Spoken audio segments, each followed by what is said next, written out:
Well, Matt, this is actually a project we're really excited about that's going to be happening by the end of the year. And that is, as you might know, black bears in Florida is a real success story.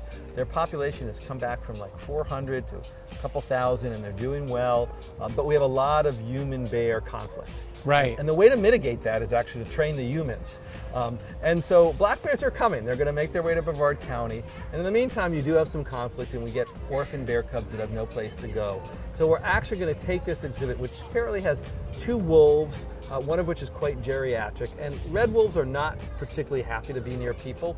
So we're going to find them a place where they'll have a little more privacy and convert this to a black bear exhibit. So we'll be able to save some cubs and also start that conversation by having demonstrations of things like bear-proof garbage cans, how do you hang up bird feeders. So when black bears make it here, we'll be a friendly place for them and won't drive that human conflict. So we're excited about that. People will love to see bears here, but it's really an important education piece we think we can do. And so far, Floridians have done great. Whenever there's bear-human conflict, they usually find it with someone feeding the bears.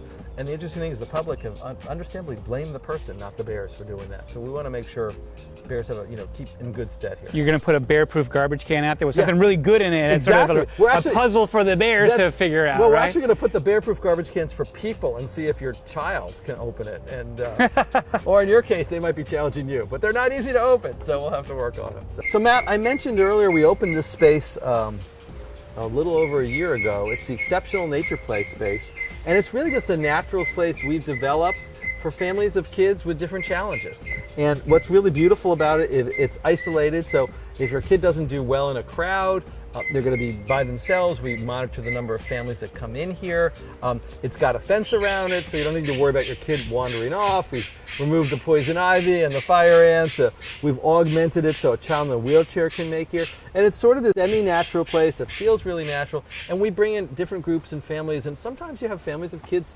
One of the kids is on the spectrum, but that means the whole family doesn't get to go out. So the siblings don't get to do things. And here at the zoo, we try to find accommodations to make sure we can really meet the needs of those families. So this has been a wonderful space that we're programming in different ways, really get kids play in the woods, which is just a critical part of childhood.